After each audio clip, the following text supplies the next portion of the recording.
At first glance, some ancient jobs sound like jokes, misunderstandings, or inventions made for entertainment. Titles that seem absurd, pointless, or even fictional today were once real occupations that people depended on to survive. These were not curiosities or side roles. They were essential parts of daily life in ancient societies, shaped by technology, environment, and social structure very different from our own. In this video, we'll explore ancient jobs that sound fake, but genuinely existed, and we'll uncover why they were necessary, who did them, and what everyday life looked like for the people behind these strange-sounding roles. By the end, these jobs won't feel ridiculous at all, just surprisingly logical. If you enjoy calm, deeply researched history that reveals how ordinary people once lived and worked, like this video, subscribe for more slow history, and leave a comment telling us which ancient job surprised you the most. When we hear the phrase, ancient jobs that sound fake, it is tempting to imagine novelty for novelty's sake, as if past societies invented strange occupations simply because they lacked imagination or efficiency. In reality, the opposite is true. Ancient jobs that sound unbelievable today existed because they solved very real problems in worlds shaped by limited technology, harsh environments, and social systems very different from our own. These occupations were not gimmicks. They were practical responses to everyday needs, and many of them only sound absurd because the conditions that made them necessary have disappeared. To understand these jobs properly, we must first adjust our perspective. Ancient economies did not rely on automation, electricity, mass production, or standardized infrastructure. Nearly every function of society required human labor, often specialized labor, performed repeatedly and precisely. Tasks that modern systems handle invisibly through machines or institutions had to be managed directly by people. When a problem existed, a role emerged to deal with it. Over time, that role became a recognized occupation. One of the most striking examples is the human alarm clock, an occupation that existed in various forms long before mechanical timekeeping became reliable or affordable. In many ancient and early societies, knowing the exact time before sunrise mattered. Farmers needed to rise at precise moments. Workers needed to begin tasks together. Guards needed to change shifts. But clocks were rare, inaccurate, or non-existent. The solution was simple and effective. People whose job was to wake others at the correct time. These individuals memorized schedules, observed natural cues like stars or shadows, and physically went to people's homes to wake them. They might knock, call out, or use small tools to create sound. This was not a casual task. Reliability mattered. Waking someone too early wasted energy. Waking someone too late disrupted labor. Over time, this role required trust, routine, and precision. What sounds humorous now was once a vital part of maintaining coordinated daily life. Another occupation that often sounds fictional is the professional mourner, a role found in many ancient cultures. Today, emotional expression around loss is seen as personal and private. In ancient societies, it was often communal and structured. Public expressions of grief served social purposes, honoring the deceased, reinforcing family status, and guiding communal response. Professional mourners were trained to express sorrow visibly and audibly, ensuring that the emotional significance of an event was recognized. This job was not about deception or exaggeration. It was about ritualized expression in societies where emotion played a formal role in social order. A well-performed display of grief communicated respect, continuity, and shared responsibility. In a world without mass communication, visible signals mattered. The professional mourner helped translate personal loss into collective acknowledgement. Equally surprising to modern ears is the role of the odor tester or smell examiner. In ancient urban centers, sanitation systems were primitive or non-existent. Water quality, food freshness, and air conditions could not be measured scientifically. Human senses were the primary tools available. Some individuals became known for their sensitivity to smell and were tasked with evaluating whether food, water, or environments were safe or acceptable. This was not a trivial responsibility. A misjudgment could lead to illness or widespread discomfort. Over time, experience sharpened judgment. These individuals learned to recognize subtle differences in odor that signaled decay, contamination, or danger. What sounds comical today was, in context, an early form of quality control. The rat catcher or pest controller is another job that often sounds exaggerated but was essential in ancient cities. Stored grain attracted animals. Homes built close together created ideal environments for pests. Without modern traps or chemicals, controlling these populations required constant human effort. Specialized workers developed methods, tools, and knowledge to reduce infestations. This work demanded patience and consistency. Pests reproduced quickly. A lapse in effort could undo weeks of progress. These workers protected food supplies, reduced damage to structures, and improved living conditions. Their importance was widely recognized, even if their work was unpleasant. Ancient societies also employed gong farmers, individuals responsible for collecting human waste from urban areas. To modern ears, this occupation often sounds like a joke. In reality, it was a crucial part of urban management. Waste buildup created health hazards and unbearable living conditions. Gong farmers removed waste manually and transported it away from living spaces, often repurposing it as fertilizer. This work required strength, endurance, and tolerance. It was often performed at night to reduce disruption. Despite its low status, the role was essential.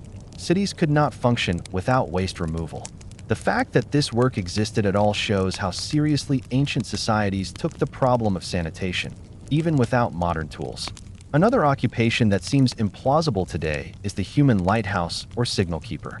Before automated beacons and navigation systems, guiding travelers, especially at night or in difficult terrain, required visible signals.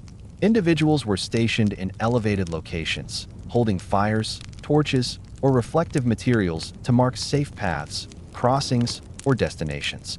These workers needed endurance and reliability. Signals had to remain visible for long periods.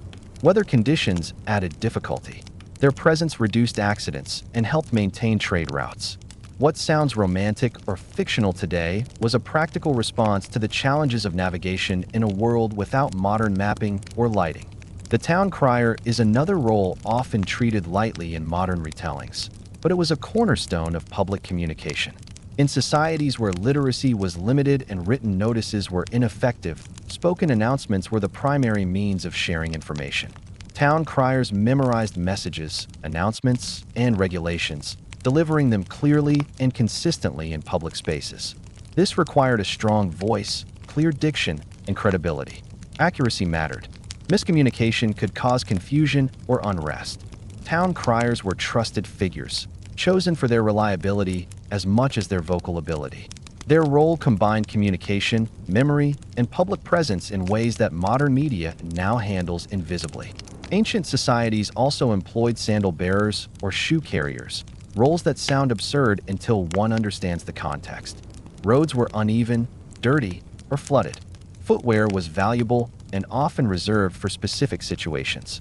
In some cultures, individuals of higher status avoided wearing shoes constantly to preserve them. Assistants carried footwear and helped their employers put them on only when conditions required it. This was not about laziness. It was about preserving limited resources. Footwear took time and skill to produce. Protecting it extended its usefulness. The shoe carrier ensured efficiency in environments where replacements were not easily obtained. The human calendar is another occupation that seems fictional. Before widespread written calendars, certain individuals specialized in tracking days, seasons, and cycles. They remembered important dates, agricultural timings, and communal events. This knowledge guided planting, harvesting, and coordination of labor. Accuracy was critical. A mistake could affect food production. These individuals relied on observation, memory, and tradition. Their role demonstrates how information management existed long before written systems became common. We can also consider the role of the professional listener, an occupation documented in some ancient societies where individuals were paid simply to listen. This might sound humorous today, but in tightly structured social systems, not everyone could speak freely. Trusted listeners provided an outlet for grievances, stories, or concerns. They relayed information discreetly or simply offered attention in a world where silence was often enforced. This role highlights how emotional labor existed long before it was named. Listening was recognized as valuable work because it stabilized social relationships and reduced tension. What unites all these occupations is not their strangeness, but their logic. Each arose because a problem existed and no technological solution was available. Human labor filled the gap. Over time, repeated tasks became recognized roles. Roles became jobs. Jobs became normalized. Modern society often hides labor behind machines and systems. Ancient society placed it in plain view. As a result, ancient jobs can sound exaggerated or fake when described without context. Once we restore that context, they make sense. These jobs also remind us that ancient people were not less intelligent or creative than modern ones. They were responding intelligently to the constraints they faced. Their solutions were human-scaled, practical, and adaptive. In the chapters that follow, we will explore more of these occupations in detail, moving across different regions and time periods. Each one will sound strange at first. Each one will make sense once we understand the world that required it. When we move beyond the first layer of strange-sounding ancient jobs, something important becomes clear very quickly. Many of these occupations existed not because ancient societies were inefficient, but because they were hyperspecific. Problems were not solved once and forgotten. They were managed daily, physically, and visibly. If a task needed to be done every day, repeatedly, and carefully, it often became someone's full-time responsibility. Over time, that responsibility hardened into a job title that now sounds unbelievable only because the problem it addressed has vanished from modern life. One of the most misunderstood ancient occupations is that of the water finder or water diviner, a role that existed in many early agricultural and urban societies. Before modern plumbing, reservoirs, and geological surveys, access to clean water was the foundation of survival. Rivers were not always nearby, wells were difficult to dig, and underground water sources were unpredictable. Certain individuals became known for their ability to locate reliable water sources by observing soil, vegetation, animal behavior, and subtle changes in terrain. This was not guesswork. These individuals accumulated knowledge through experience passed down across generations. They knew which plants indicated moisture below the surface, how insects behaved near underground water, and how land slopes affected flow. Communities relied on them when choosing where to build, farm, or settle. What sounds like a mystical or invented job today was, in reality, applied environmental expertise in a world without instruments. Another occupation that often sounds fictional is the professional sleeper, a role documented in some ancient households and institutions. These individuals were not hired to rest idly. They were tasked with testing sleeping spaces, beds, or living conditions to identify discomfort, drafts, noise, or disturbances before others used them. In environments where multiple people shared limited space, ensuring that sleeping areas were tolerable mattered greatly. The professional sleeper noticed things others might miss: uneven surfaces, cold airflow, persistent noise, or insect activity. Their feedback helped households rearrange spaces or prepare accommodations for guests of importance. This role existed because sleep quality directly affected productivity and health in physically demanding societies. Without modern diagnostics, human perception was the only tool available. The fire watcher is another ancient job that sounds redundant until context is restored. Fire was essential for cooking, warmth, and light, but it was also the greatest risk to densely built settlements. Fires spread rapidly through wooden structures. Many ancient communities assigned individuals specifically to watch fires during vulnerable hours, especially at night or during communal events. These watchers monitored embers, adjusted fuel, and ensured flames did not grow dangerously. They were trained to recognize early signs of trouble long before flames became visible. Their role prevented catastrophic loss. Today, fire safety systems perform this function invisibly, making the human role seem unnecessary in hindsight. Ancient cities also employed noise controllers, individuals responsible for managing sound during specific hours or events. In tightly packed urban environments, uncontrolled noise could disrupt rest, work, or ritual. Without formal policing systems, communities relied on designated individuals to regulate behavior through presence and authority. These roles required strong social awareness. The noise controller did not merely silence people. They negotiated acceptable limits depending on time, location, and context. This job reveals how ancient societies managed shared space through human mediation rather than written regulation. Another occupation that often sounds fake is the professional queue holder. In societies where resources like grain, water, or official access were distributed at specific times and locations, long waits were common. Individuals were hired to stand in line on behalf of others, holding position until the resource became available. This role existed because time itself was valuable. Someone waiting in line could not work elsewhere. Hiring a queue holder allowed labor to continue uninterrupted. This job demonstrates that time management existed long before clocks and schedules became standardized. The human measuring stick is another surprising role. Before standardized units were widely enforced, measurement relied on consistent reference individuals. Certain people were known for their reliable body measurements and were used as living standards for length, width, or spacing in construction and land division. This role required consistency rather than precision. As long as the same person was used repeatedly, relative measurements remained accurate. In societies where written standards were rare or unenforced, human bodies provided dependable reference points. Ancient societies also relied on professional taste testers beyond elite households. In markets where food preservation was unreliable, taste testing ensured quality before distribution. These individuals developed sensitivity to subtle signs of spoilage. Their judgment protected both sellers and buyers in economies where trust was fragile. This was not recklessness. Experience taught these individuals how to detect danger early. Their role reflects how risk was managed socially rather than technologically. The memory keeper is another job that sounds exaggerated today. In societies with limited writing, certain individuals specialized in retaining detailed knowledge, land boundaries, family histories, agreements, and past decisions. Their memory functioned as a living archive. Accuracy mattered. Disputes depended on recollection. Memory keepers trained through repetition and oral tradition. Their role shows that information management existed long before paper made it permanent.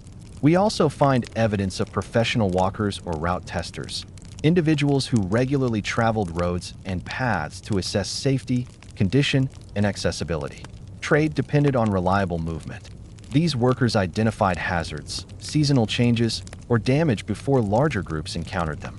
Their reports informed planning and reduced risk. Modern infrastructure monitoring makes this role invisible today, but in ancient times, human observation was essential. Even emotional roles became formalized. The public reconciler mediated disputes not through law enforcement, but through dialogue. These individuals listened, remembered prior conflicts, and guided resolution. Stability mattered in tightly connected communities where unresolved tension could disrupt cooperation. This job sounds abstract today, but it was practical. Preventing conflict preserved productivity and safety. What unites all these roles is not their strangeness, but their necessity. Each job existed because a problem demanded continuous attention and no machine or system could replace human judgment. These roles were not invented casually. They were responses to persistent challenges. Ancient jobs often sound fake because modern society has automated or institutionalized the problems they addressed. Once the problem disappears, the job looks absurd in isolation. But when placed back into its original environment, it becomes obvious why it existed. These occupations also remind us that ancient economies were not simplistic. They were complex systems built on specialization, trust, and human skill. Labor was visible, valued, and understood. In the next chapter, we will explore even more roles that challenge modern assumptions, focusing on occupations tied to hygiene, health, and bodily management, areas where ancient societies relied almost entirely on human labor. When we examine ancient jobs connected to hygiene, health, and bodily management, the distance between modern life and ancient reality becomes even more striking. Many of these occupations sound unbelievable today precisely because modern systems have removed direct human involvement from these areas. Clean water flows invisibly through pipes. Waste disappears with a lever. Health risks are monitored by instruments and laboratories. In the ancient world, none of this existed. Every bodily need, every environmental risk, and every public health concern had to be addressed through human labor, observation, and routine. As a result, societies created jobs that now sound unreal, but were once absolutely essential. One of the most misunderstood ancient occupations is that of the waste remover, a role far more complex and organized than modern imagination suggests. In ancient cities, human and animal waste accumulated rapidly. Streets were narrow, populations were dense, and disposal systems were minimal. Without intervention, living spaces would have become uninhabitable. Individuals were therefore assigned the task of collecting waste from homes, public areas, and shared facilities, transporting it away from populated zones. This was not random labor. Waste removal followed schedules, routes, and rules shaped by experience. Timing mattered. Collection often happened during quieter hours to minimize disruption. Disposal sites were chosen carefully, sometimes far outside city boundaries. In agricultural regions, waste was reused as fertilizer, turning a problem into a resource. This occupation required endurance, coordination, and local knowledge. It existed because cities could not function without it, even if the work itself carried low social status. Closely related to this role was the street cleaner, another job that sounds deceptively simple until one considers the conditions. Ancient streets were not paved uniformly. Many were dirt or stone, sloped unevenly, and shared by people, animals, and carts. Debris accumulated quickly. Without regular cleaning, movement became difficult and sanitation declined. Street cleaners removed refuse, managed runoff, and maintained passable routes using basic tools and physical effort. This work was constant. Cleanliness was not a one-time achievement, but an ongoing process. The presence of street cleaners improved mobility, reduced illness, and supported trade. Their labor formed an invisible foundation beneath daily life. Another ancient job that often sounds invented is the latrine attendant. Public and shared latrines required supervision and maintenance.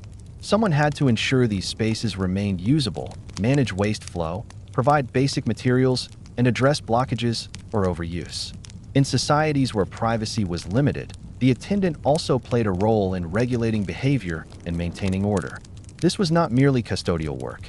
It required understanding how systems functioned, recognizing early signs of failure, and intervening before problems escalated.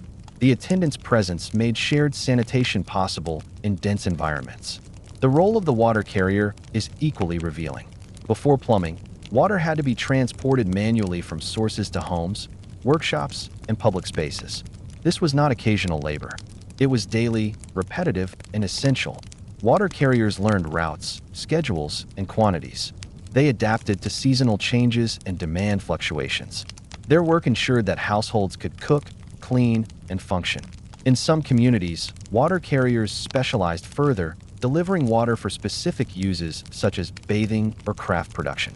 Their reliability affected entire neighborhoods. What now seems like an inefficient solution was, in fact, a carefully organized system sustained by human effort. Ancient societies also employed bath attendants, a job that often sounds luxurious or fictional. Public bathing spaces were not merely recreational. They served hygienic and social functions. Attendants maintained water temperature, cleaned facilities, managed access, and assisted users. They ensured that shared spaces remained usable across the day. These attendants developed practical knowledge about cleanliness and bodily care long before formal medical understanding existed. Their role reduced illness and supported communal well-being in a world without private bathrooms. Another occupation that sounds strange today is the lice inspector or parasite remover. In dense living conditions, bodily parasites were common. Rather than ignoring the problem, some societies addressed it directly through designated individuals who helped remove parasites from hair or clothing. This was not a casual task. It required patience, attention, and social trust. These individuals reduced discomfort and prevented wider spread. Their role shows how ancient societies managed health risks through direct human intervention rather than abstract prevention systems. We also find evidence of odor controllers, people responsible for identifying and managing unpleasant smells in communal areas. Odors signaled decay, waste buildup, or contamination. Without chemical analysis, smell was an early warning system. Individuals trained their senses to recognize when conditions required attention. This work protected health indirectly by prompting cleanup, ventilation, or relocation. It also maintained social comfort in crowded environments. The body washer is another occupation that sounds exaggerated until context is restored. In societies where bathing facilities were limited or where certain individuals could not bathe themselves easily, others assisted with washing. This included children, elders, and those recovering from illness. Washing was not just about cleanliness, it was about maintaining skin health and preventing discomfort. This role required sensitivity and trust. It existed because bodily care could not be assumed or automated. Someone had to perform it. Ancient health management also included the environment watcher, individuals who monitored changes in air, water, or living conditions that could affect well-being. They noticed patterns, seasonal dampness, heat buildup, or stagnant air. Their observations informed adjustments in living arrangements or daily routines. This role did not rely on instruments. It relied on experience. Over time, these watchers developed practical knowledge that helped communities adapt. Another job that often sounds fictional is the human thermometer, a person known for sensing temperature changes accurately. In environments where material preservation mattered, such as food storage or craft production, knowing when conditions shifted was important. Certain individuals became trusted judges of temperature and humidity based on bodily perception. Their assessments guided decisions long before thermometers existed. We should also consider the sleep regulator, an occupation tied closely to health. In shared living spaces, someone often coordinated rest times, ensuring that essential activities did not disrupt collective recovery. This role involved managing light sources, noise, and routines. It helped balance productivity with rest in crowded households. This regulation protected health indirectly by preventing chronic exhaustion. Ancient societies even formalized roles around breath and air management. Individuals responsible for opening or closing spaces to improve airflow. Without mechanical ventilation, managing air required manual intervention. These individuals adjusted shutters, doors, and screens according to conditions. Their work reduced discomfort and supported health in ways that now seem automatic. What all these occupations share is their grounding in bodily reality. Ancient societies confronted physical needs directly. They did not abstract problems away into systems that ran independently. If waste accumulated, someone removed it. If water was needed, someone carried it. If hygiene declined, someone addressed it. Each job sounds strange today because the physical labor behind modern convenience is hidden. These jobs were not marginal. They were central. They allowed cities to exist, households to function, and people to live together without constant breakdown.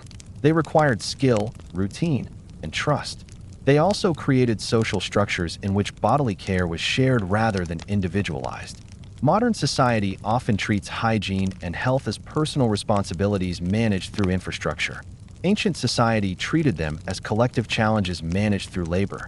That difference explains why these jobs existed and why they sounded ordinary to the people who depended on them. As we continue, we will see even more occupations that challenge modern assumptions, particularly those tied to time, observation, and control, areas where ancient societies relied entirely on human presence and memory. When we move deeper into ancient jobs that sound fake today, we begin to encounter occupations built entirely around time, observation, and human presence. These are roles that existed because ancient societies had no automated systems to track, regulate, or standardize daily life. Time did not announce itself with clocks. Order did not enforce itself through written schedules. Awareness did not exist through screens or instruments. Instead, people themselves were the systems. Entire occupations formed around watching, remembering, signaling, and maintaining rhythm in a world that depended on human coordination to function at all. One of the clearest examples is the human timekeeper, a role far more serious than it sounds. Before reliable mechanical clocks, communities still needed coordination. Work had to begin together. Markets opened at agreed moments. Guards changed shifts. Ceremonies began at specific times. Time was not abstract, it was social.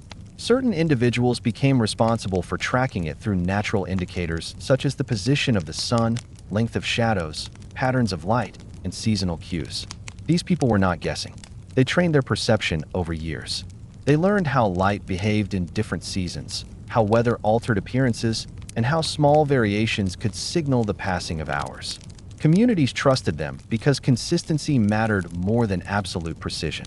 As long as time was measured the same way every day, society functioned smoothly. What sounds primitive today was, in fact, disciplined human observation filling a gap that machines had not yet closed. Closely connected to this role was the signal caller, an occupation that existed anywhere coordinated action was required. In agricultural settings, signal callers announced the start and end of work periods. In cities, they marked market hours, curfews, or communal events. Signals could be vocal, visual, or rhythmic. The caller's job was not just to make noise, but to make recognizable noise that carried meaning. This required consistency, stamina, and social authority. A signal only worked if people trusted it. Over time, specific voices, tones, or gestures became familiar markers of communal rhythm. These individuals effectively synchronized society without written schedules or devices. Today, this role sounds unnecessary because technology performs it silently, but ancient communities depended on it daily. Another job that often sounds invented is the boundary walker. Before detailed maps and formal property records, land boundaries were maintained through memory and repetition. Certain individuals regularly walked the edges of fields, villages, or territories, memorizing landmarks and changes. They acted as living records of space. This role mattered enormously. Disputes over land could destabilize entire communities. Boundary walkers noticed encroachments, natural shifts, or damage long before conflicts erupted. Their memory and testimony carried authority because they had witnessed the land repeatedly over time. What sounds like a ceremonial role today was a practical solution to managing space without documentation. Ancient societies also relied heavily on watchers, but not in the modern security sense. These individuals observed patterns rather than threats. They watched weather behavior, animal movement, crowd dynamics, or environmental changes. For example, some watchers specialized in observing skies for changes that affected travel or agriculture. Others monitored river behavior to anticipate flooding or scarcity. This was not superstition. It was accumulated environmental literacy. Over years of observation, patterns became recognizable. Communities relied on these watchers to advise when to act, move, plant, or prepare. Their authority came from experience, not theory.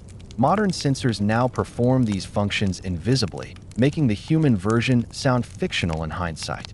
Another surprisingly common ancient occupation was the human counter. In markets, storage facilities, or communal distributions, counting mattered. Goods had to be tracked. Resources had to be divided. Without written ledgers or calculators, certain individuals became responsible for memorizing quantities and verifying transactions. This role demanded focus and consistency. Errors could cause conflict or loss.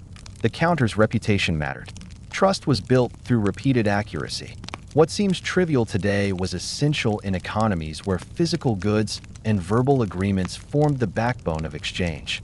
We also encounter the route caller, a job associated with movement and navigation. Before signage and standardized roads, travelers depended on human guidance.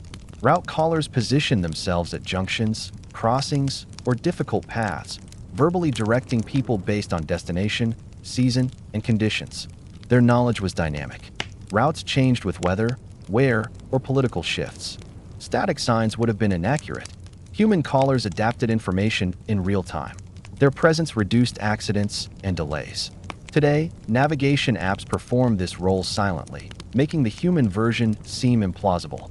Ancient societies also formalized the role of the crowd reader, individuals skilled at sensing tension, disorder, or mood within gatherings. Large groups without formal policing systems required informal regulation. Crowd readers observed posture, noise levels, and movement to anticipate disruption. They intervened early through presence or communication. This role existed because conflict prevention was more effective than conflict resolution. Reading human behavior became a recognized skill.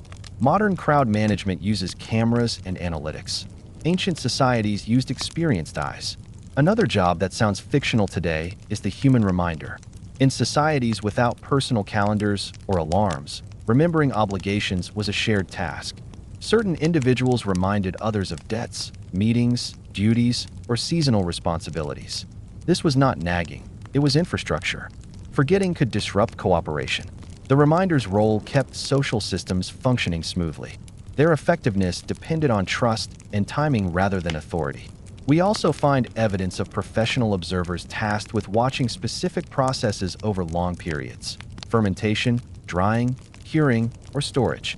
These processes could not be rushed and required careful monitoring. Human senses judged readiness through smell, texture, sound, and appearance. This role required patience and consistency. Machines now handle such monitoring, but ancient production relied on human perception honed through repetition. The job sounds vague today because its outcomes are now automated. Ancient life also produced the human backup system, individuals who memorized information that could not afford to be lost. If a leader fell ill, if a document was damaged, or if a dispute arose, these people preserved continuity. Redundancy was human, not mechanical. What all these jobs share is a common principle. Human presence replaced systems. Where modern life hides coordination behind infrastructure, ancient life placed coordination directly into people. That visibility makes these jobs sound absurd when stripped of context. But within their original environments, they were indispensable. Ancient societies were not inefficient. They were adaptive. They used the most available and flexible tool they had, the human body and mind, to solve persistent problems. Specialization emerged not from excess, but from necessity. These occupations also reveal something deeper about ancient life. It required constant attention. Things did not just work. They worked because someone made them work every day. Awareness, memory, and presence were forms of labor. As we continue, the pattern becomes unmistakable. Ancient jobs sound fake because modern life has erased the conditions that made them obvious. Once those conditions return to view, the job stops sounding strange and starts sounding inevitable. As we continue deeper into ancient jobs that sound fake today, we now reach occupations tied to control, prevention, and quiet maintenance, roles that existed precisely because ancient societies understood one crucial truth. It was easier to prevent collapse than to repair it. Without centralized systems, automated enforcement, or invisible infrastructure, stability depended on constant human attention. Many jobs formed not to react to disasters, but to stop small problems from ever becoming large ones. These roles often operated quietly, in the background, which is why they feel unreal to modern audiences who are used to systems that function without visible caretakers. One such occupation was the preventive watcher, a role distinct from guards or soldiers. Preventive watchers were not focused on confrontation. Their purpose was observation without escalation. They monitored spaces where small disruptions could grow into serious issues: markets, storage areas, communal courtyards, or transport routes. Their presence alone discouraged disorder. More importantly, they noticed patterns, recurring arguments, risky behavior, structural wear, or environmental changes. This role required restraint rather than authority. Preventive watchers did not intervene aggressively. They acted early, quietly correcting behavior or alerting others before problems intensified. In societies without formal policing systems, this function was essential. Order was maintained not through force, but through continuous human presence. Another occupation that often sounds implausible is the structure listener. Before modern engineering diagnostics, buildings communicated their condition through sound and movement. Wood creaked, stone shifted, roofs settled. Certain individuals became skilled at recognizing these signals. They listened to structures during different weather conditions and seasons, identifying early signs of stress or failure. This was not guesswork. Experience taught them which sounds were harmless and which signaled danger. Their assessments guided repairs and prevented collapse. Today, sensors perform this function invisibly. In ancient societies, human ears did the work. Closely related was the role of the wear monitor, an individual responsible for observing gradual degradation in tools, roads, bridges, and shared equipment. Ancient infrastructure did not fail suddenly. It wore down slowly. Someone had to notice when wear crossed from tolerable to dangerous. These monitors relied on visual familiarity. They saw the same objects daily and noticed subtle changes others overlooked. Their judgment prevented accidents and extended the lifespan of resources that were difficult to replace. What sounds vague today was a precise skill developed through repetition. Ancient communities also employed flow regulators, people tasked with managing movement through spaces. Crowded streets, narrow paths, and busy entry points required coordination. Flow regulators guided carts, animals, and people to prevent congestion and damage. This role required spatial awareness and social sensitivity. Regulators adjusted movement based on time of day, weather, and demand. Their work kept cities functional without formal traffic systems. Modern infrastructure has absorbed this role, making the human version seem unnecessary in retrospect. Another job that often sounds fictional is the quiet enforcer. Unlike guards, quiet enforcers relied on reputation rather than force. Their authority came from familiarity and trust. When disputes arose, their presence signaled that behavior was being observed and remembered. This was often enough to restore order. Quiet enforcers did not carry weapons or issue punishments. They relied on social memory. In communities where everyone depended on one another, being known as disruptive carried consequences. These individuals embodied that memory. Ancient societies also depended on routine inspectors, people who checked everyday processes not for excellence, but for consistency. Grain storage, tool placement, water access, and waste removal all required routine verification. These inspectors ensured that nothing essential was forgotten. Their work prevented slow breakdowns. When systems rely on habit rather than automation, omission is a serious risk. Routine inspectors existed to counter human forgetfulness through human responsibility. We also find evidence of environment balancers, individuals who adjusted daily behavior based on subtle environmental changes. They decided when fires should burn longer, when windows should remain open, or when activities should shift indoors. These decisions were based on sensory input rather than instruments. Their role demonstrates how ancient societies managed comfort and safety dynamically. Instead of controlling environments mechanically, they adapted behavior continually. Another occupation that sounds absurd today is the professional idler, a person whose job was simply to remain present in a specific location for long periods. This presence served as deterrence, observation, and continuity. Nothing dramatic happened around them precisely because they were there. In modern systems, cameras and sensors perform this function. Ancient societies relied on people. The value of presence cannot be overstated. A watched space behaves differently than an unwatched one. Ancient economies also produced the error catcher, individuals whose role was to listen for mistakes in spoken agreements, announcements, or transactions. Because so much information was verbal, errors could propagate easily. Error catchers corrected misstatements immediately, preserving clarity. This role required attentiveness and confidence. Correcting someone publicly was delicate. Done properly, it prevented conflict and confusion. Done poorly, it caused offense. Skill mattered. We should also consider the continuity keeper, a person responsible for ensuring that ongoing processes did not stall during transitions, illness, absence, or seasonal change. They knew who replaced whom, where resources were stored, and how tasks flowed. They prevented gaps. Modern organizations call this redundancy. Ancient societies embodied it in people. Continuity keepers ensured that no single failure disrupted collective life. These occupations existed because ancient societies operated close to their limits. There was little margin for error. Small failures could cascade. Preventive labor mattered more than reactive labor. What makes these jobs sound fake today is that modern systems hide prevention. We notice breakdowns, not the quiet work that stops them. In ancient societies, that quiet work had names, roles, and people attached to it. These jobs also required patience rather than productivity in the modern sense. Success meant nothing happened. No collapse, no conflict, no disruption. Measuring success that way requires a different mindset, one ancient societies understood well. As we look across these roles, a pattern becomes clear. Ancient jobs were not inefficient solutions waiting to be replaced. They were precise responses to conditions that demanded constant human involvement. They existed because problems did not solve themselves.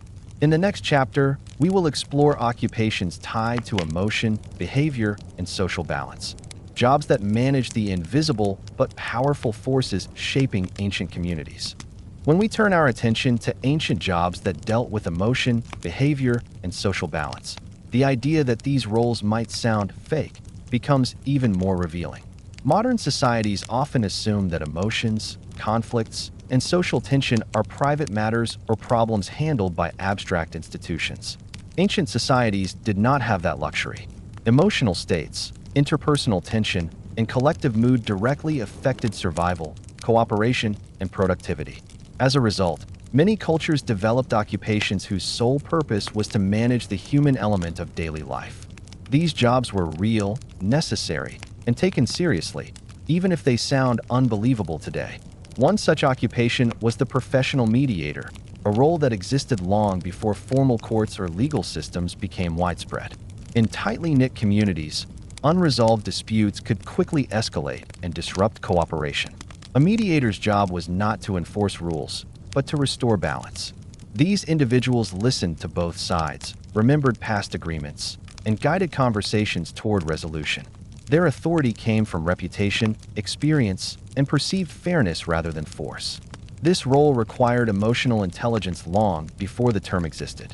A successful mediator understood pride, shame, obligation, and compromise. They knew when to speak, when to remain silent, and when to remind participants of shared interests. What sounds like an informal role today was a cornerstone of social stability in ancient communities.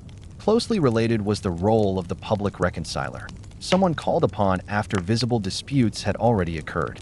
This individual worked to repair relationships that had been damaged in public view.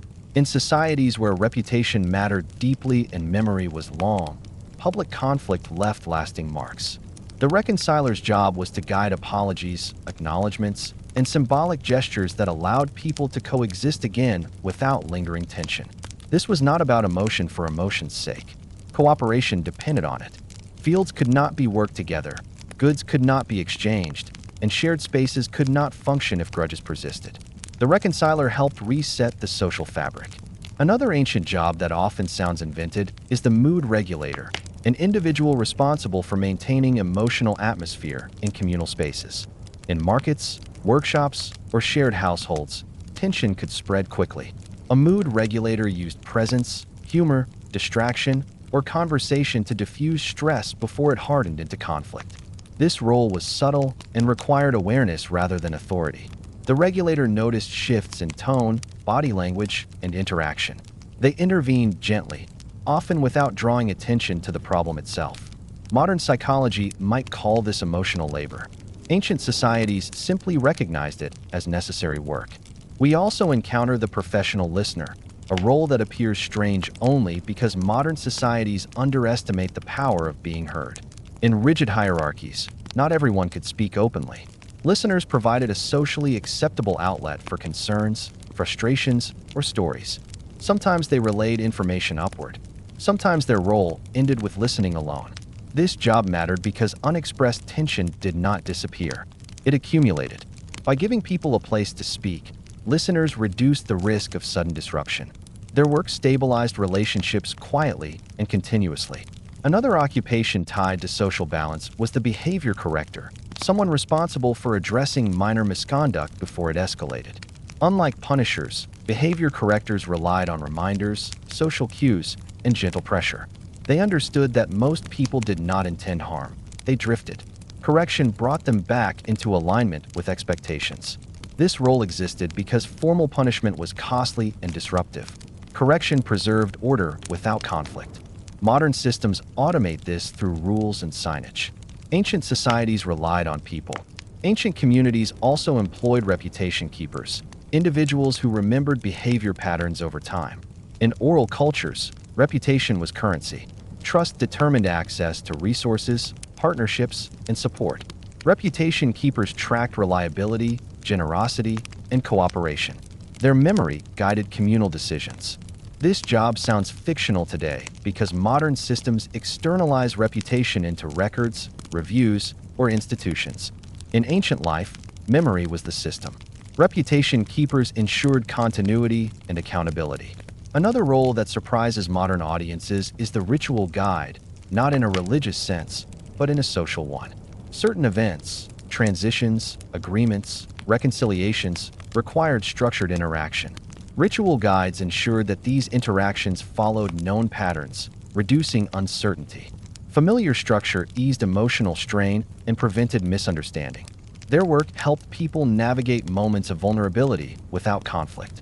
Structure was a tool for emotional safety. We also find evidence of conflict anticipators, individuals skilled at recognizing early signs of social friction. They noticed repeated complaints, avoidance behavior, or subtle hostility. By identifying tension early, they enabled intervention before disputes became public. This role required observation and discretion. Public acknowledgement of tension could worsen it. Anticipators worked quietly, often behind the scenes. Ancient societies even formalized the role of collective memory shaper, individuals who guided how events were remembered. Memory affected identity and future behavior. These people emphasized certain interpretations to promote cohesion and minimize division. This was not manipulation, but social maintenance. Modern societies use media and archives for this purpose. Ancient societies relied on people. Another job that sounds fake today is the emotion translator, someone who helped bridge misunderstandings caused by differences in expression. Not everyone communicated emotion the same way. Translators explained intent, tone, or cultural expectation, preventing offense where none was intended. This role mattered in trade, alliances, and shared spaces where misunderstanding could disrupt cooperation. Ancient life also produced group stabilizers, individuals whose presence alone reassured others. They were known for calm, reliability, and fairness. In uncertain situations, people looked to them instinctively. Their role was not to lead, but to steady. This is difficult to quantify, which is why it sounds fictional today. But ancient societies valued it deeply. What unites all these occupations is the recognition that social balance required labor. Emotions did not regulate themselves. Relationships did not repair automatically. Stability required attention. Ancient societies assigned people to provide that attention because ignoring it was too costly. Modern societies often assume that systems replace this labor. In reality, they hide it. The work still exists, but it is abstracted. In ancient societies, it was visible and named. These jobs also show that ancient people understood complexity. They did not treat humans as interchangeable units. They recognized patterns, differences, and vulnerabilities. They created roles to manage those realities directly. When stripped of context, these occupations sound exaggerated or unreal. Restored to their original environment, they appear not only real, but necessary. They allowed communities to function without constant breakdown. They preserved cooperation in the absence of formal enforcement. As we move forward, the pattern continues. Ancient jobs were not strange inventions. They were logical responses to conditions that demanded constant human involvement, conditions modern life has largely removed from view. When we examine ancient jobs connected to memory, knowledge, and information control, we reach a layer of history that modern people often underestimate the most. Today, information exists independently of individuals. It is written, stored, duplicated, and retrieved without relying on any one person. In ancient societies, this separation did not exist. Knowledge lived inside people. Memory was infrastructure. Information survived only if someone remembered it accurately and repeated it consistently. Because of this, entire occupations formed around remembering, organizing, preserving, and transmitting knowledge. Many of these jobs sound impossible today precisely because modern systems have removed the need for human memory to carry such weight. One of the most essential ancient occupations was the memory specialist, sometimes known informally as a living archive. These individuals were responsible for retaining large bodies of information that affected daily life. Agreements between families, land boundaries, trade obligations, genealogies, seasonal patterns, and customary rules. Writing, where it existed, was limited, expensive, and often inaccessible. Even when records were kept, they could be damaged, lost, or unreadable to most of the population. Memory specialists ensured continuity when written material failed or did not exist at all. This role demanded constant repetition and mental discipline. Information was reviewed regularly through storytelling, recitation, and public repetition. Accuracy mattered because memory carried authority. A single error could change ownership, disrupt cooperation, or create long-term disputes. These individuals were not valued for creativity, but for reliability. Their job was not to innovate knowledge, but to preserve it unchanged across time. Closely related was the agreement witness, a role that sounds unnecessary today because contracts are now external objects. In ancient societies, agreements were often verbal. Their validity depended on shared memory rather than signatures. Agreement witnesses memorized the details of arrangements and could recount them later if disputes arose. Their presence transformed spoken promises into binding commitments. This role required trust and reputation. A witness whose memory was questioned lost authority. Over time, communities learned which individuals were dependable. The agreement witness was not merely passive. They actively maintained social order by preserving accountability. Another occupation that sounds fictional today is the knowledge router, an individual responsible for knowing who knew what. In complex communities, no one could hold all information. Knowledge routers directed questions to the right people. They knew which craftspeople, elders, or specialists possessed relevant experience. This role prevented wasted effort and confusion. Instead of everyone searching blindly for answers, the router optimized information flow. Modern search engines perform this function invisibly. Ancient societies relied on human memory and social mapping. We also find evidence of oral educators, whose job was not to teach new ideas, but to ensure consistency of existing knowledge. Skills, techniques, and procedures were passed through demonstration and repetition. Oral educators corrected mistakes, reinforced standards, and ensured that methods did not drift over generations. This role existed because variation introduced risk. In agriculture, construction, or craft production, small changes could cause failure. Maintaining knowledge stability mattered more than innovation. Oral educators protected that stability. Another ancient job that sounds exaggerated is the error memory keeper, someone tasked with remembering past mistakes. In modern systems, failures are documented. In ancient life, they were remembered. These individuals recalled what had gone wrong before: poor timing, bad locations, ineffective methods, and warned others against repeating them. This role saved time and resources. Experience was preserved socially rather than individually. Communities avoided repeating costly errors because someone remembered them clearly. Ancient societies also relied on narrative stabilizers, people who shaped how events were remembered publicly. Memory is not neutral. How events are recalled influences future behavior. Narrative stabilizers emphasized lessons, patterns, and continuity rather than disruption. Their goal was not distortion, but coherence. Without written history, memory shaped identity directly. These individuals ensured that collective understanding remained aligned with social needs. Another job that sounds unrealistic today is the human index, someone who knew where information was stored physically. Scrolls, tablets, or objects were kept in multiple locations. The human index knew which document or artifact contained what information and where it could be found. Without standardized storage systems, this knowledge was essential. This role existed because information retrieval depended on people, not systems. Losing the human index meant losing access to stored knowledge. We should also consider the knowledge verifier, individuals who confirm the accuracy of information passed between groups. Rumors spread easily in oral cultures.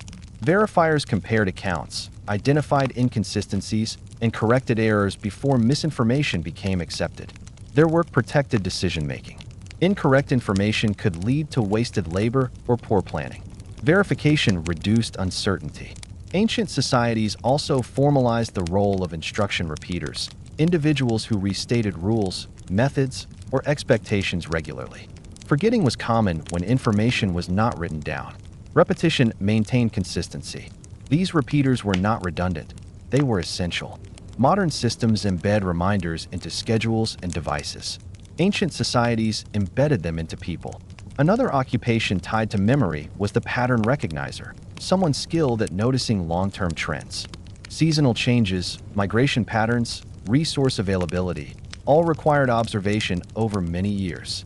Pattern recognizers compared present conditions with remembered past ones to anticipate change. This role guided planning and reduced surprise. It relied entirely on accumulated memory and careful comparison. We also find evidence of knowledge carriers whose job was to travel between communities carrying news, techniques, or updates. This was not casual travel. Knowledge carriers memorized information carefully and delivered it accurately. Their credibility mattered because written confirmation was rare. They connected isolated groups and prevented informational stagnation.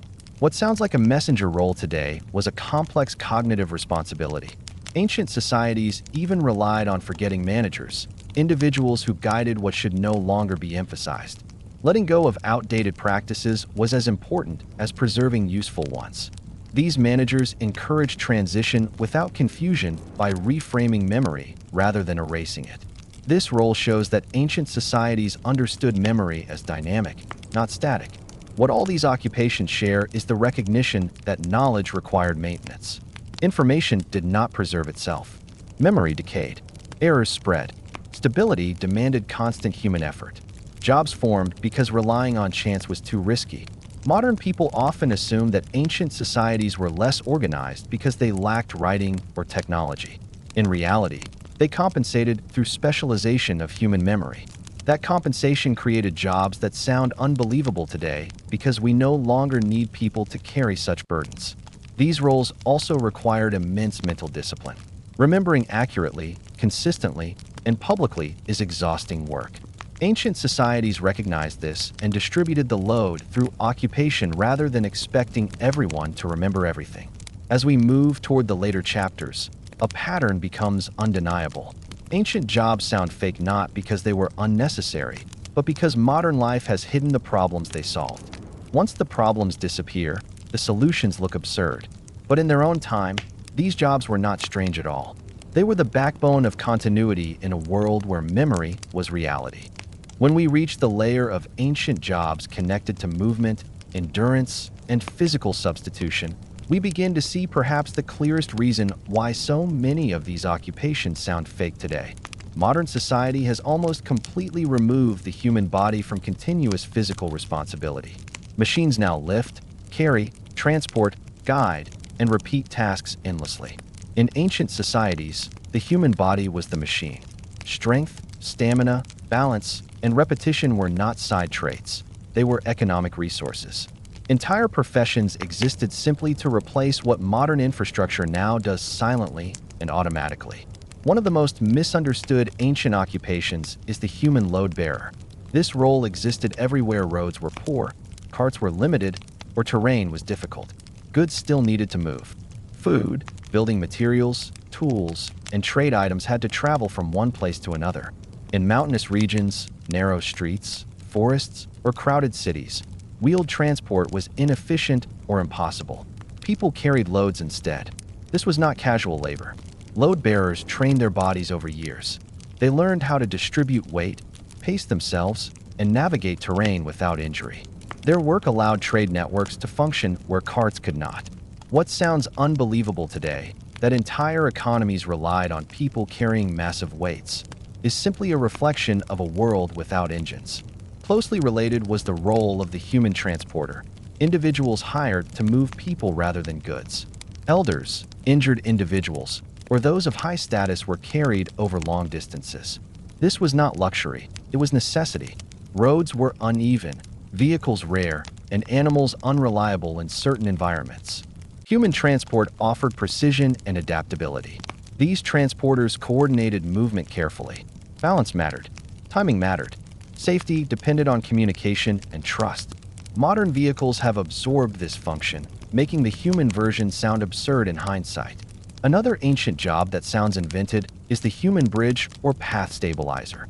In environments where terrain shifted with weather, mud, snow, sand, people temporarily positioned themselves to stabilize crossings. They filled gaps, supported planks, or guided movement across dangerous ground. This was not symbolic. It prevented injury and loss. This role existed because building permanent infrastructure everywhere was impossible. Temporary human solutions filled the gaps. Once the crossing was complete, the role ended. Modern infrastructure has erased the need for such adaptability. Ancient societies also relied on pace setters, individuals responsible for maintaining consistent speed during group movement. Whether transporting goods, marching workers, or coordinating travel, inconsistent pace wasted energy and caused accidents. Pace setters regulated rhythm through voice, gesture, or movement. This role required awareness of group capacity. The pace had to be sustainable, not maximal. Modern logistics systems now handle this through scheduling and machinery. Ancient societies used people. Another occupation that often sounds fictional is the human counterweight. In construction, lifting, or mechanical systems that relied on balance rather than power, people provided resistance or stabilization. They stood, leaned, or pulled to counter forces during lifting or assembly. Their bodies replaced mechanical brakes and supports. This was skilled labor. Poor balance could cause collapse. Experienced counterweights understood leverage intuitively. Their work enabled structures to be built safely without complex machines. We also encounter the repetitive motion worker, a job defined entirely by doing the same physical action for hours or days. Grinding grain, pumping water, turning mechanisms. These tasks required endurance more than strength. Modern machines perform them continuously. Ancient societies assigned people. This labor shaped bodies and communities. Entire groups organized around sustaining repetitive effort. The job sounds exaggerated today because repetition is now invisible, handled by devices. Another role tied to movement was the human signal relay. Individuals positioned at intervals to pass messages through gesture, sound, or light. Before fast travel or communication systems, relays allowed information to move quickly across distance. Each person passed the signal onward. This role required constant alertness and precision. Errors distorted messages. Modern communication systems have replaced this with instant transmission, making the human version seem theatrical rather than practical. Ancient societies also depended on route testers, individuals who physically traveled paths repeatedly to assess safety and efficiency. Roads changed constantly due to weather, erosion, or use. Someone had to discover problems before larger groups encountered them. This job protected lives and goods. It was dangerous and exhausting. Today, infrastructure monitoring systems perform this function invisibly. Another job that sounds fake today is the human shock absorber. During transport of fragile goods or people, individuals position themselves to absorb movement, stabilize loads, or cushion impact. Their bodies reduced vibration and damage in ways no material could at the time. This role required coordination and awareness. It highlights how ancient solutions relied on human adaptability rather than rigid systems. Ancient economies also employed continuous presence workers, individuals who simply remained on-site to ensure processes did not stop. Mills, water systems, and production sites needed constant attention. If no one was present, flow stopped. These workers replaced automation through vigilance. This job was not passive. It required readiness to intervene instantly. Modern automation has eliminated the need for constant human presence, making this role sound pointless today. We should also consider the human buffer, someone positioned between processes to smooth transitions. Goods arriving too quickly or too slowly could disrupt work. Buffers absorbed variation by adjusting pace physically. This role existed because ancient systems lacked flexibility. Humans provided it. What unites all these occupations is that movement itself was labor. Modern life treats movement as trivial. Ancient life treated it as costly. Jobs existed to manage that cost. These roles sound fake today because engines, motors, and systems now perform them silently. The human effort has vanished from view. When we hear that someone's job was to carry, stand, stabilize, repeat, or pace, it feels unreal only because we no longer see the labor behind modern convenience. Ancient societies were not inefficient for relying on bodies. They were realistic. They used the most available resource they had. Human endurance replaced fuel. Human coordination replaced programming. Human presence replaced automation. These jobs shaped how people understood work. Labor was visible, physical, and shared. The body was central to economic function, not abstracted away. As we approach the final chapters, one conclusion becomes unavoidable. Ancient jobs sound fake because modern life has erased the physical realities they managed. Restore those realities, and the jobs stop sounding strange. When we reach this stage of the topic, we arrive at ancient jobs connected to status, symbolism, visibility, and social signaling. Roles that existed not because of physical necessity alone, but because ancient societies depended heavily on visible order. Modern societies rely on written law, anonymous systems, and impersonal institutions to maintain structure. Ancient societies relied on people whose very presence, appearance, or behavior communicated meaning. These jobs often sound fake today because modern life has removed symbolism from labor and transferred it into abstract systems. In the ancient world, order was not hidden. It had to be seen. People needed constant visual confirmation that society was functioning correctly. As a result, entire occupations existed purely to represent authority, continuity, hierarchy, or legitimacy in everyday life. One such occupation was the status bearer. This individual's job was not to perform a task in the modern productive sense, but to embody rank or importance through appearance and positioning. Status bearers accompanied leaders, officials, or households, wearing specific garments, colors, or objects that signaled authority to others. Their presence communicated information instantly, without words. In a world with limited literacy, symbols mattered. Seeing a status bearer told people how to behave, who held power, and what was expected. This job was not decorative. It reduced confusion and reinforced structure in societies where misreading status could cause conflict. Closely related was the role of the processional walker, an occupation that sounds ceremonial but served a practical function. Processions were not entertainment. They were moving announcements. When something important occurred, an agreement, a transition, a public decision, it had to be made visible to everyone. Processional walkers established order, spacing, and rhythm, ensuring that events were recognized as legitimate and communal. Without mass communication, movement through public space was communication. These individuals ensured that message was clear and unmistakable. Another job that often sounds invented is the symbol carrier.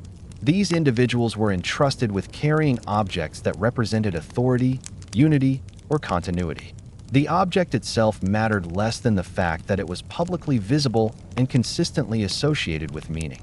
Losing or mishandling such symbols could destabilize trust. This role required discipline and reliability. The carrier's behavior reflected directly on the institution they represented. Today, logos and signage perform this function. In ancient societies, people did.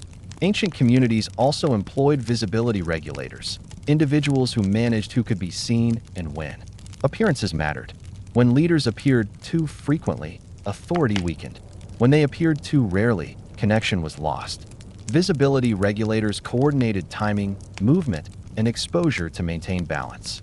This role sounds abstract today, but it was practical. It controlled perception in a world where perception shaped reality directly.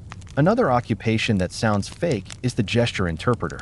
In societies where formal language varied widely or where silence carried meaning, gestures communicated intent. Certain individuals specialized in interpreting body language, posture, and movement during negotiations or gatherings. They clarified meaning and prevented misunderstanding. This job existed because misinterpreted gestures could escalate tension. Clear interpretation stabilized interaction. Ancient societies also relied on role confirmers, individuals whose job was to publicly acknowledge transitions. When someone took on a new responsibility, completed a duty, or changed status. Without written records, public confirmation mattered. The role confirmer ensured that everyone shared the same understanding. This reduced disputes and confusion. Modern bureaucracy has replaced this function with documents. Ancient societies used people. We also find evidence of boundary markers, not physical markers, but human ones. Individuals positioned themselves at entrances, crossings, or thresholds to signal transition from one space to another. Their presence communicated rules, expectations, and limits. This job mattered because space carried meaning. Moving from one space to another often required a shift in behavior. Boundary markers ensured that shift occurred smoothly. Another ancient occupation that sounds fictional is the order restorer. Unlike enforcers, these individuals worked after disruption, guiding behavior back to normal without punishment. They reminded people of shared norms through presence and speech. Their authority came from familiarity and respect. This job preserved cohesion without escalation. Ancient societies also formalized the role of appearance maintainer, someone responsible for ensuring that public spaces and people appeared orderly. This included clothing adjustment, arrangement of objects, and correction of visible disorder. Appearance was not superficial. It signaled stability. In societies without constant enforcement, visible order prevented deeper problems. We should also consider the attention director, an individual who guided where people focused during events. Attention is power. Directing it shaped collective experience. These individuals used voice, movement, or positioning to maintain focus. Modern media now controls attention. Ancient societies relied on humans. Another job that sounds fake today is the presence substitute. When someone important could not appear, another person stood in their place to maintain continuity. This ensured that absence did not disrupt structure. The substitute did not replace authority. They preserved its visibility. This role required discipline and restraint. Overstepping would damage trust. Ancient communities also depended on ritual stabilizers, individuals who ensured that repeated public actions followed established patterns. Consistency reassured people. Deviations caused uncertainty. Stabilizers prevented drift. Their role demonstrates how repetition created security in uncertain environments. We also find silence enforcers, individuals responsible for maintaining quiet during critical moments. Silence was not emptiness, it was a tool. It marked seriousness and attention. Enforcing silence required presence rather than force. This job sounds unnecessary today because sound is regulated technologically. Ancient societies needed people. Another surprising occupation was the collective witness, someone whose role was simply to be present and remember that something happened. Their memory validated events. Without witnesses, events could be denied or distorted. This role reinforced accountability. What unites all these occupations is that social reality had to be performed constantly. There were no invisible systems to carry meaning. People did that work. Their bodies, voices, and positions replaced signage, documentation, and media. These jobs sound fake today because modern life has abstracted symbolism away from people. Authority is now printed, coded, or automated. Ancient societies required it to be lived and seen. Once again, context dissolves absurdity. These were not strange inventions. They were logical responses to a world where meaning existed only when someone carried it. As we move toward the final chapter, the conclusion becomes unavoidable. Ancient jobs sound fake not because they were unnecessary, but because modern life has hidden the problems they solved. When those problems disappear, the human solutions look theatrical. But in their own time, these jobs were not symbolic extras. They were the framework that made society intelligible. To complete this journey through ancient jobs that sound fake but truly existed, we must now step back and examine the deepest reason these occupations appeared at all. At this level, the explanation is no longer about individual tasks, tools, or even social roles. It is about how ancient societies survived without abstraction. Modern life functions because systems operate in the background. Ancient life functioned because people stood in the foreground. Every gap that modern technology now fills invisibly once had to be filled by a human being, standing there every day, repeating the same action, maintaining the same presence, and carrying responsibility in their body and memory. Ancient societies did not experience life as something that ran on its own. Nothing ran on its own. Everything required attention. Water did not arrive unless someone carried it. Time did not exist unless someone tracked it. Order did not persist unless someone embodied it. Memory did not survive unless someone remembered. Stability did not maintain itself unless someone actively held it together. This is why so many ancient jobs sound unreal today. They represent functions that modern people no longer see because those functions have been absorbed into infrastructure, institutions, and machines. One of the most fundamental categories of ancient labor was substitution labor, jobs that existed purely to substitute for systems that had not yet been invented. Where modern societies use automation, ancient societies used endurance. Where modern societies use documentation, ancient societies used memory. Where modern societies use architecture, ancient societies used presence. None of this was symbolic or inefficient. It was adaptive. Consider something as basic as consistency. In the modern world, consistency is enforced by design. Doors close the same way. Lights turn on the same way. Schedules repeat automatically. In the ancient world, consistency had to be performed manually. If a process needed to happen the same way every day, someone had to ensure that it did. That person's job was consistency itself. This is why we see ancient occupations that seem absurdly narrow. A person whose role was only to open and close something. Someone whose job was to stand in one place. Someone whose task was to repeat the same announcement every day. Someone whose responsibility was to remember a single boundary or sequence. These roles existed because variation was dangerous. When systems rely on human cooperation rather than automation, small changes can cascade into failure. Ancient societies understood this intuitively. They did not aim for innovation first. They aimed for reliability. A job survived not because it was impressive, but because it prevented disruption. Another essential factor was visibility. Modern systems do not need to be seen to function. Ancient systems did. If order was invisible, it did not exist.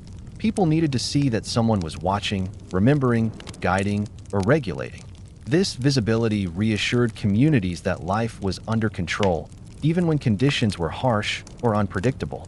This explains why so many ancient jobs appear performative to modern eyes. They were performative by necessity. Performance was proof. A boundary mattered because someone stood there. A rule mattered because someone repeated it. A role mattered because someone embodied it in public. Modern societies replace performance with documentation. Ancient societies replaced documentation with people. Another critical reason these jobs existed lies in scale. Ancient societies operated at human scale. Communities were small enough that individual presence could matter, but large enough that coordination was still required. This produced a unique environment where specialization emerged not around machines, but around human capacity. Strength, memory, patience, observation, voice, endurance, and emotional intelligence became professional resources. As societies grew larger, these human-based systems strained under their own weight. That strain eventually drove the development of writing, bureaucracy, machines, and automation. But before that transition, human labor carried everything.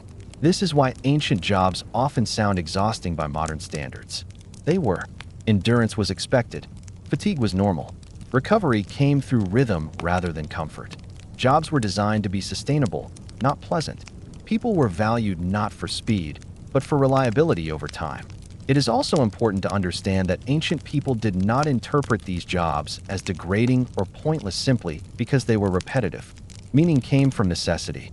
If a role protected the community, preserved order, or prevented harm, it was meaningful regardless of its physical or emotional cost.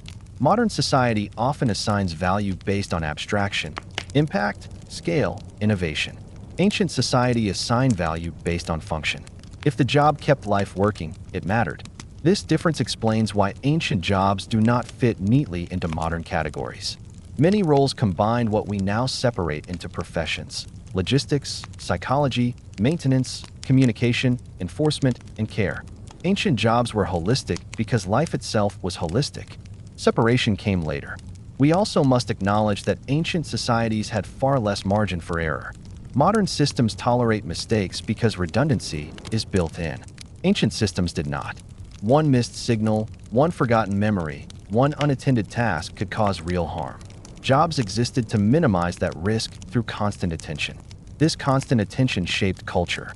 It created societies where awareness was valued, where presence mattered, and where responsibility was embodied rather than outsourced.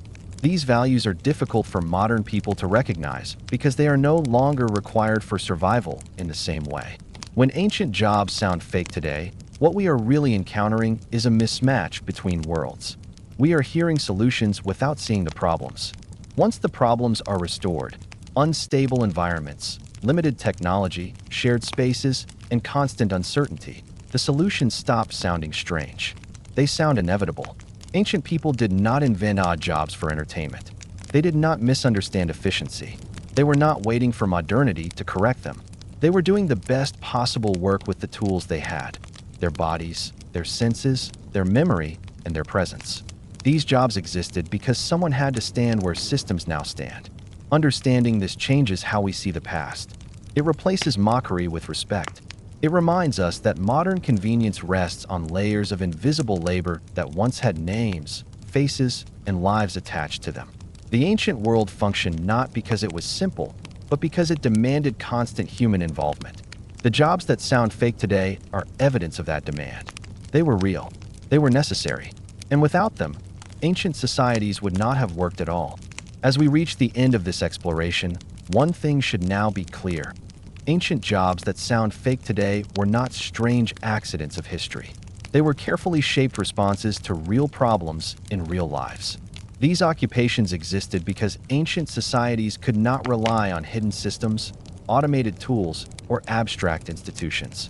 Everything that needed to function had to be carried, watched, remembered, repeated, and maintained by a human being. What feels unbelievable to us now is not the job itself, but the visibility of the work. Modern life has pushed most essential labor into the background. We no longer see who keeps time, who maintains order, who preserves memory, who stabilizes movement, or who manages social balance. because machines and systems do it quietly. In the ancient world, none of that was hidden. Work stood in the open. Responsibility had a face. These ancient jobs remind us that history is not only shaped by rulers, wars, or monuments, but by ordinary people doing highly specific, repetitive, and often exhausting work to keep life from falling apart.